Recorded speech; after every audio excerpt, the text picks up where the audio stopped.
오늘의 말씀 출애굽기 17장 1절부터 7절 말씀.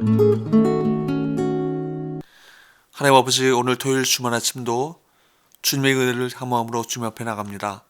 이 시간에도 우리 모두에게 말씀을 통해 하나님의 음성을 들려주옵소서. 예수님의 이름으로 기도합니다. 아멘. 할렐루야. 성기 성도 여러분, 오늘도 하나님의 은혜와 평강이 가득한 하루가 되시길 축복합니다.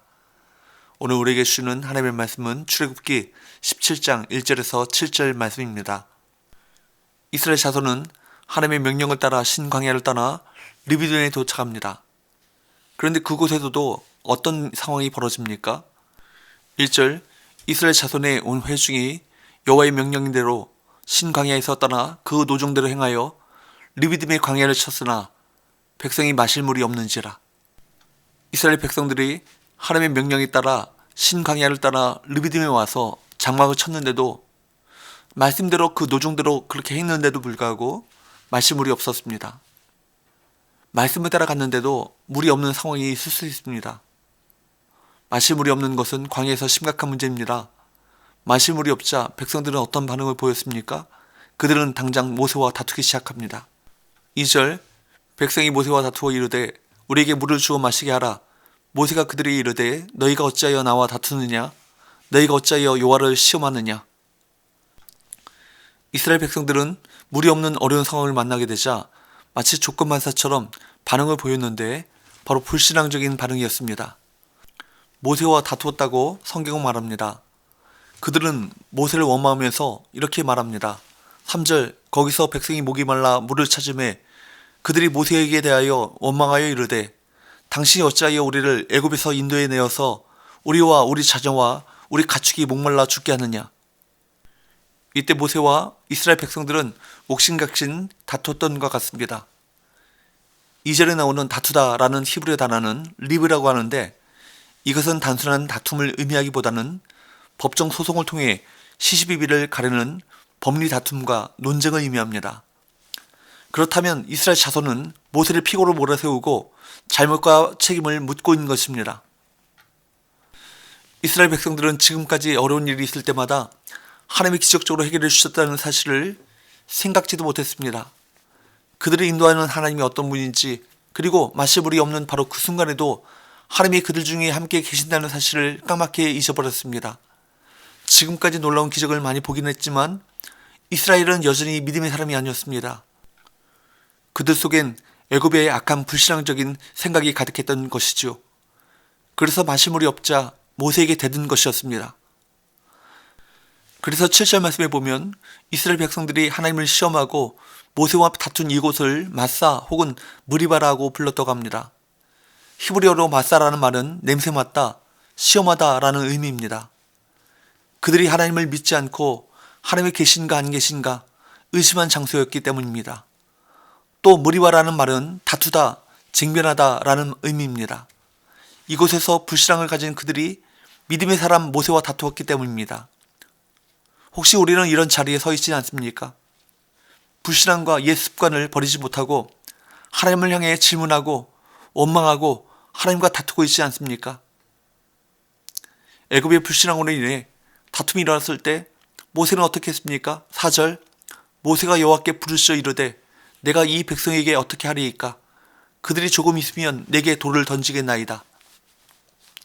모세는 불신앙의 사람들을 설득하려고 하지 않고 그 문제를 가지고 하나님 앞으로 나아갑니다. 불신앙의 사람들을 설득하려고 하지 마십시오. 불신앙의 문제는 설득으로 해결되지 않습니다. 잘못하다간 싸움이 됩니다. 믿음이 병들면 그래서 참 큰일입니다. 모세는 그 문제를 가지고 하나님 앞으로 나아갑니다. 하나님의 법정 앞에 서기 원했습니다. 하나님께서 친히 판단해 주시기를 기다렸습니다. 그러자 하나님께서는 드디어 모세와 이스라엘 사이를 판단하시기 위해 재판정을 여셨습니다. 5절, 여호와께서 모세에게 이르시되 백성 앞을 지나서 이스라엘 장로들을 데리고 나일강을 치던 네 지팡이를 손에 잡고 가라. 하나님께서는 모세로 하여금 이스라엘 백성들 앞을 지나가는데 장로들을 데리고 손에는 지팡이를 잡고 가라고 명령합니다. 어디로 갑니까? 6절에 보면 내가 거기서 호렙산 반석 위에 너를 대하여 서리니 라고 말씀합니다. 반석 위에 서신 하나님 앞으로 모세가 이스라엘 장로들을 데리고 나아갑니다. 재판장이신 하나님은 그곳에서 불신앙의 이스라엘과 믿음의 사람 모세를 판단할 것입니다. 그런데 놀라운 일이 벌어졌습니다. 우리 생각으로는 하나님께서는 모세의 지팡이로 저 불신앙의 사람들을, 그렇게도 하나님을 믿지 않는 이스라엘 백성들을 향하여 내리치라고 해야 합니다. 그런데 하나님께서는 오히려 한 바위를 치라고 하셨습니다. 6절, 내가 호렙산 위에 있는 그 반석 위 거기서 내 앞에 서리니 너는 그 반석을 치라. 그것에서 물이 나오리니 백성이 마시리라. 모세가 이스라엘 장로들의 목전에서 그대로 행하니라. 하나님께서는 모세에게 불신앙으로 죽을 수밖에 없는 이스라엘 백성을 치라고 하지 않고 대신에 한 반석을 치게 하신 것입니다. 그리고 이 반석에서 모두를 살리는 생수가 터져 나왔습니다. 그리고 이 물로 모든 이스라엘 백성과 그 가축들이 살 수 있게 되었습니다. 후일에 바울은 이 사건을 이렇게 해석했습니다. 고린도전서 10장 1절에서 4절, 형제들아 나는 너희가 알지 못하기를 원하지 아니하노니 우리 조상들이 다 구름 아래에 있고 바다 가운데로 지나며 모세에게 속하여 다 구름과 바다에서 세례를 받고 다 같은 신령한 음식을 먹으며 다 같은 신령한 음료를 마셨으니 이는 그들을 따르는 신령한 반석으로부터 마셨음에 그 반석은 곧 그리스도시라. 바울은 여기에서 모세가 지팡이로 친 그 반석을 그리스도라고 말하고 있습니다. 신령한 반석, 바로 그 반석이 그리스도라는 것입니다. 그래서 히브리 원문은 그냥 반석이라고 말하지 않고 그 반석이라고 표현합니다. 호렙산의 아무 반석이 아니라 하나님께서 친히 지정하신 특별한 하나의 반석을 말하고 있습니다. 그 반석이라는 말 속에는 하나님께서 계획하신 어떤 사실이 있다는 것을 암시하고 있습니다. 하나님의 계획이 무엇이었습니까? 그냥 반석을 치라고 한 것이 아니고 그 이전에 내가 거기서 호렙산 반석 위에 너를 대하여 서리니 라고 말씀합니다. 반석 위에 누가 선다고요? 바로 하나님이십니다. 그리고 난 다음에 그 반석을 치라고 말씀하셨습니다. 참 놀라운 말씀입니다. 하나님은 그렇게도 하나님을 믿지 않는 자기 백성들을 심판하는 대신에 자신을 치라고 말씀하셨습니다. 대신 맞으신 하나님, 우리는 여기에서 하나님의 놀라운 사랑을 보게 됩니다. 그런 의미에서 깨어진 반석은 바로 십자가에서 우리 대신 죽으신 예수 그리스도를 선명하게 보여줍니다. 우리가 맞고 심판받아야 될 그 자리에 오셔서 대신 깨진 반석이 바로 예수 그리스도이십니다.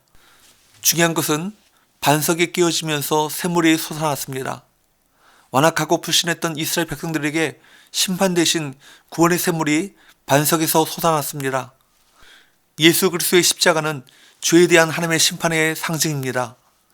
그러나 예수 그리스도의 십자가는 단순히 심판과 저주로 끝나지 않았습니다. 십자가는 구원의 상징이기도 합니다. 예수님이 나 대신 죽으심으로 예수님은 죽었지만 나는 구원받았습니다. 이것이 하나님의 방법입니다. 하나님께서는 죄인들의 죄를 돌리시지 않고 그것을 그리스도에게 전가시켰습니다. 그리스도께서 대신 맞으셨습니다. 대신 피 흘리셨습니다. 대신 아파하셨습니다. 대신 죽으셨습니다. 그리고 우리는 살아났습니다. 이것이 바로 하나님의 은혜입니다. 반석에서 솟아난 샘물은 그런 의미에서 예수 그리스도의 보혈의 샘물, 은혜의 샘물입니다. 이스라엘 백성들은 사실 이 샘물을 받을 자격이 없습니다. 그들은 목이 말라 죽어도 싼 백성들입니다. 그러나 하나님께서는 자격을 따지지 않고 그 백성들에게 부어주셔서 그들의 목마름을 해결해 주셨습니다. 또 시편 105편 41절 말씀에 의하면 반석에서 솟아난 이 샘물은 풍성한 샘물입니다. 여기에 보면 반석을 가르신 즉 물이 흘러나서 마른 땅에 강같이 흘렀으니 라고 말합니다. 출애굽기에 나타난 사건만으로 반석에서 얼마나 많은 물이 나왔는지 알 수 없어 근처의 많은 땅을 강처럼 덮어버렸습니다. 하나님의 은혜는 모자라지 않습니다. 겨우 목을 축일 정도가 아니라는 것입니다. 넘쳐서 강이 되는 샘물입니다. 하나님께서 우리에게 주시는 은혜와 사랑은 이와 같습니다. 넘치는 은혜, 풍성한 축복임을 기억해야 합니다. 하나님의 구원은 모자라지 않습니다. 반석에서 흘러나온 샘물로 풍성한 복을 누리게 되기를 바랍니다. 기도합시다. 하나님 아버지, 믿음 없는 백성들을 치시기 전에 자신을 치신 하나님 아버지의 놀라운 사랑을 포기하시니 감사합니다. 우리는 예수 그리스도의 보혈의 은혜로 구원받은 백성이 오니 더 이상 세상의 물 때문에, 더 이상 먹고 사는 문제 때문에 믿음을 저버리는 어리석음을 범하지 않게 하여 주옵시고, 믿음으로 당당히 환경과 맞서 싸워 승리하는 하나님의 백성들이 되게 하여 주옵소서. 예수님의 이름으로 기도합나이다. 아멘.